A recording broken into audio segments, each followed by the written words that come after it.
Hello, everybody, and welcome to the Jerick Show. Welcome to The Erich Show, featuring your hosts, Javvad Malik and Eric Krohn. Timely topics, poorly presented.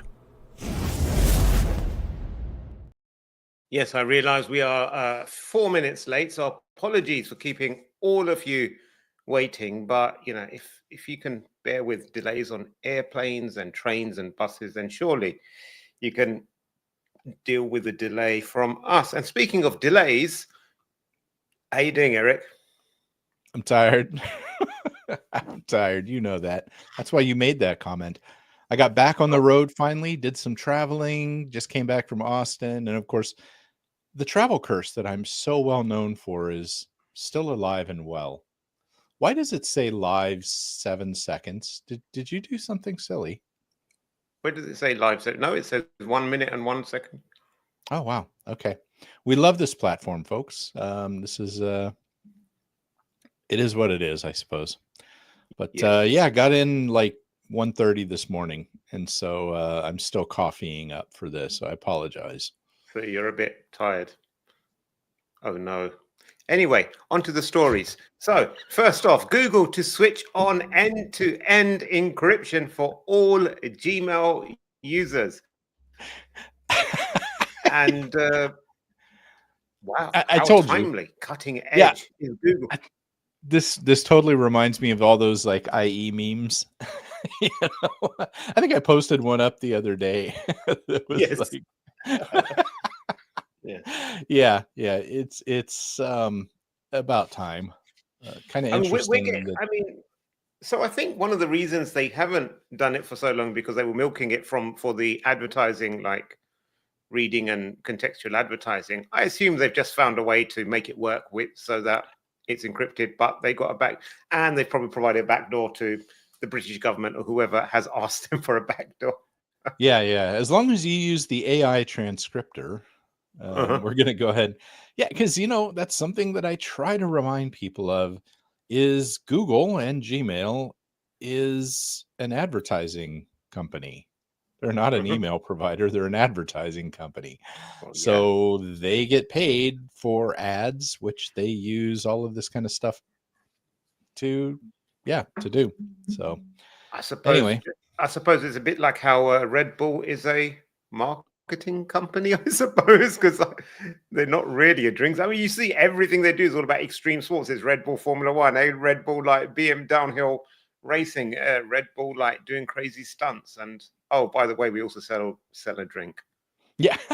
Well, they are brilliant with the marketing that gives you wings, because that's the first thing I thought about when you just said that. But they have been really good at marketing. Actually, a long time ago, back in Arizona, I used to do rock crawling in the vehicles, like the trucks and stuff. Morning, Randy. And one of the guys that was around us, he was Red Bull sponsored, so he came through handing out Red Bulls, telling people, "Open it up, take a drink." And then his wife followed up with a bottle of vodka and poured it into the Red Bulls, and that was their marketing for for the event. I was like, "Oh, okay, well, how about that?" So yeah, they've always been a little bit creative on that. Okay, so this is a great story. So this one, because like obviously the rest of the world has insanely secure passwords, we're just going to target Absolutely. Australia. So Australia, this is our message to you. You guys make your passwords absolutely garbage. So Yeah, no one else does. Yeah. No one else does. NordPass analyzed 2.5 terabytes of leaked passwords. And what do you think Australia's most common password is? Based on the headline, I'm thinking password, because that's what it says in the Yes. headline. Yes. Yeah, I get Literally that. the word password. This is like locking your house with a door that says push here to open, I suppose. It's that equivalent. Second most common one is 1, 2, 3, 4, 5, 6. The third one is 1, 2, 3, 4, 5, 6, 7, 8, 9. I would like to take a moment Yeah. to say to our good friend JJ, Mm-hmm. Jacqueline Jane, you have work to do there, my friend. Yeah, yeah. You've been slacking, JJ. Yeah, what's up with that, JJ? Come on, man. Uh, yeah, wow. So, the other ones in there are your regular things of like QWERTY or what else was um Yeah, it's like keyboard patterns and stuff like keyboard. that. The QAZ, WSX ones and Yeah, yeah. kind of stuff. Default password. To make Uh, it even worse, wait, what is that number 9? I can't read that from here. Number 9 is probably the most secure password on the list. Is that really Which what I think it is? it is, yeah. Stay Oh classy. my goodness. Okay. Well, easily memorable, I suppose. Mm, Um, mm. but here's the thing. The worst part about all this is they probably are reusing these passwords across a whole bunch of different platforms. So it's like Mhm. the one password that gets them into their mail, their 401k, the everything else that they could possibly get into is all going to be QWERTY 123. Yeah. Morning, Randy. I already said that, man. Well, we can say morning twice to Randy. He's a good guy. Oh, you already said that? I did not hear I that. did. I did. And you know what's really, you're right. It's probably just all from reusing passwords, but this is data from 11 industries. So, they're probably not just Netflix accounts. It's probably I got to everything. say, this is the one thing I think NordVPN is good for. I don't know that I That and love their. sponsoring YouTubers, I suppose. Yeah, that's just it. I don't love their marketing at all. So, yeah. No. Anyway, here we are. So, who would have thought over half of attacks on electricity and water firms are destructive? Okay, so I Um, saw you brought this in here. Now, when you say destructive, what do we mean here? Destructive? Are we talking about like cyber to kinetic type attacks where it actually breaks something? Are we talking about data destruction like ransomware? See, 59% revealed that attacks had disrupted normal operations, and 54% said that the organization had suffered Okay, permanent corruption, destruction of data or systems. So, interesting. so this is by this is who done this report? A Uh, security vendor, clearly. oh, Paris. I've Ah, not okay. heard of them before. But they did the state of critical infrastructure resilience, and from 350 water treatment plants and electricity operators in the US and the UK. And okay, whatever we think about the word disruptive, whatever that means, I think it's important to recognize that this is like an important issue, and this is Yeah. getting worse. Yeah, you know what? We had on the Security Masterminds podcast, we actually had Bryson Board on there Mhm. with Scythe, and he's a great guy, but he's very much into the OT type stuff. Same with our friend of the show, James McQuiggan, who's been on here a couple times. Yeah, But yeah, yeah. he came out of Siemens, like their hot air or wind or something like that side, right? Wind Yeah. generation, I think. But he's pretty familiar with that. So, there are people really, really trying to help with this issue, but talking to these folks, a lot of this stuff is antiquated equipment that's been kind of retrofitted to go online. It's like, you know, um, it's Yeah. it's using old remote access software that's just plopped out on the internet because, frankly, it's it's not designed to be remotely accessed, and yet they're pushing to do that. And I don't know, it's a whole challenge in that industry, but unfortunate but true. I'm not terribly surprised because they're hit a lot with ransomware, which is destructive to data. So Yep. Yep. Yep. Yep. So, a cybersecurity professor mysteriously has been disappeared as FBI raids his home. Now, I've hit my limit of stories yeah, on I Wired. was gonna say You only read we this can't before sending actually it to read me. this. Um, Yeah, so All I the can read is a details. prominent computer scientist spent 20 years publishing academic papers on cryptography, privacy, and cybersecurity has gone incommunicado. But his all of his details have been removed by his employer, Indiana University, and had his homes raided by the FBI. No one knows why. Yeah, this is kind of crazy. Like him and his wife just kind of like fell off the world after this FBI raid. And so who knows what they're doing? I mean, we can all kind of guess or make assumptions as to what was going on here, but I think it's very interesting. You know, this is like a cloak and dagger born conspiracy type stuff where Well, people is just it kind of, though? is it? Is it? Yes, it is. I mean, what if this Absolutely. person was making a nuclear bomb in his basement? What if he was like selling secrets to? That's totally born conspiracy type stuff, dude. Like No, that's it's that's not. Jason Bourne right there, okay? I mean, we're talking about No, no. who knows what. They could be doing whatever. Now, the thing is, if the FBI or CIA started publishing information about we're going to raid so and so address at so and so time because of these charges, they wouldn't be very good at their jobs, would they? So I think it's good to have certain things cloaked in secrecy.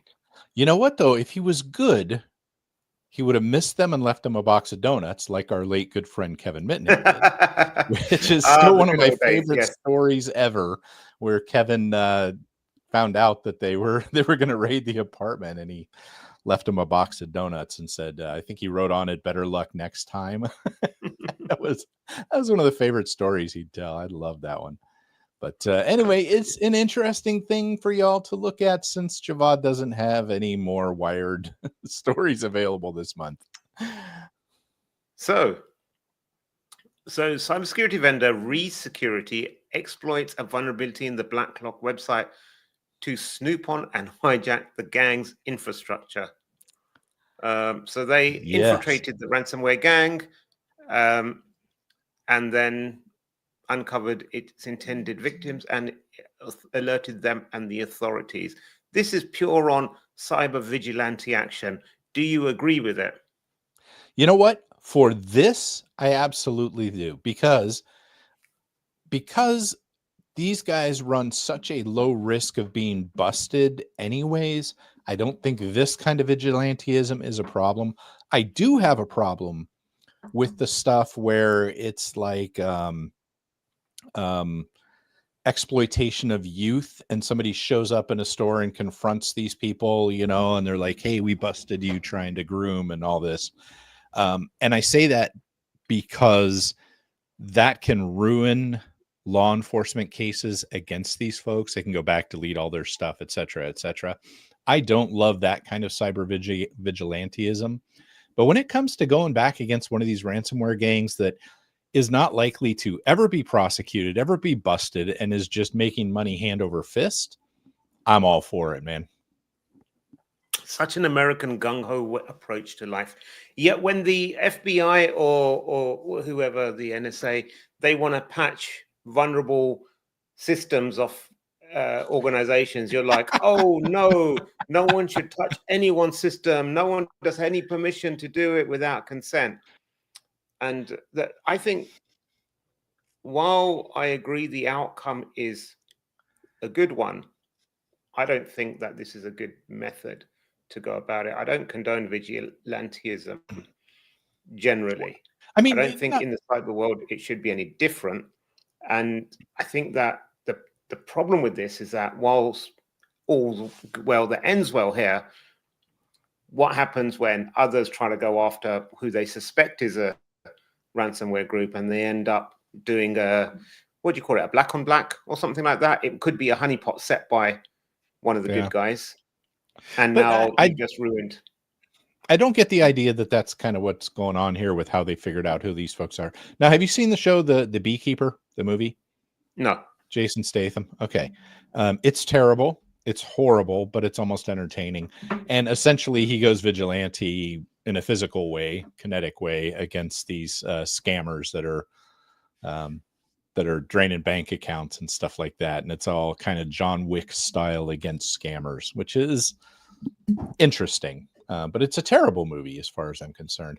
But Terrible there approach. is there is worry or concern, or we should be concerned about people being put on blast or somehow tied up in things that they aren't involved in. And I'll tell you right now, here in Florida, over the last couple of days, there's a story that hit the news where a charter fishing captain guy lost his mind at some kid.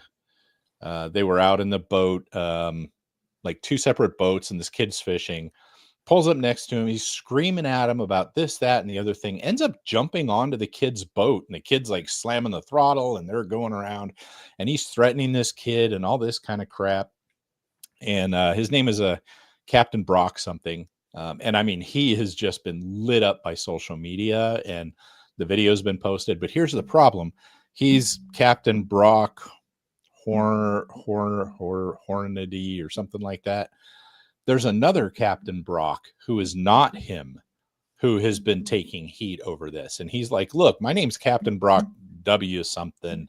I'm down over here in this other area. That was not me. And he's showing pictures. I'm not the pirate captain. He's the one that boards other vessels without permission.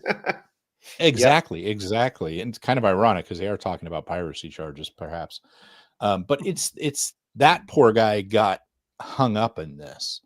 And I feel bad for him. You know, in the meantime, the internet is absolutely dragging this other charter captain because he was yelling, I'm the best damn charter captain you've ever met. I spent 300 years on the water. I may be the best in the world. And like all this kind of crap. And then he's supposedly an Army Ranger, but worked in Army HR or something like that. And like, there's just all this stuff that's unraveling on this poor guy. But it is impacting somebody who's absolutely innocent, who happens to have the name Brock and is also a charter captain in a different part of the state. So we do have to be super careful when it comes to stuff like this. And this is why, actually, I'm not trying to advertise, but, you know, I do volunteer work with the ILF, the Innocent Lives Foundation, and they hunt down child predators. Okay. But the way they do it, it's a non-vigilante thing. Law enforcement comes to them. They say, this is what we got. We're trying to figure out who this person is. They use OSINT skills. They figure out who that person is and then turn that back over to law enforcement so they can use it in a case. And in those cases, I love that kind of approach as opposed to the totally just firing somebody across the internet thing in most cases. But I do have zero tolerance for ransomware groups. I'm sorry. Yeah. There's one of our. I just reminded. There's one of our colleagues. His name's Daniel Cormier.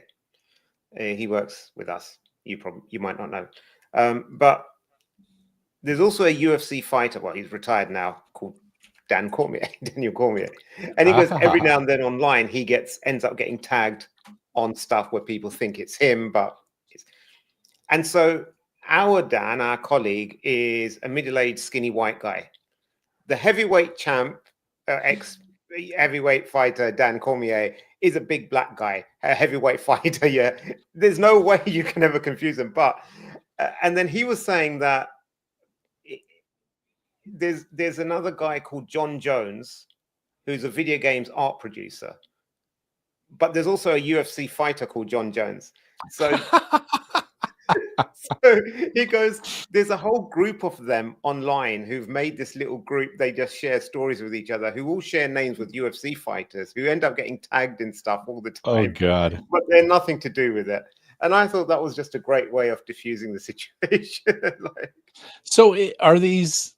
I got to wonder, like the UFC fighters, is that their real name or is that a stage name that happens to be the same as someone else's real name? No, UFC fighters use their real names pretty much all the time. They normally have a nickname. Just like real wrestlers do, right? Like the WWE guys, they're real wrestling. No, that's a different thing altogether. That The Rock is not his real name. Is that what you're saying? Maybe not. No. What is your real name? It doesn't matter what your real name is. And on that, we will end the show. Oh dear, I feel like such a kid. And we will hopefully maybe see you next week. I don't know. We'll be at KB4Con next week, a conference in Florida, which other companies won. So maybe we'll try to do it live for you in person. Otherwise, we'll see you the week after. Until then,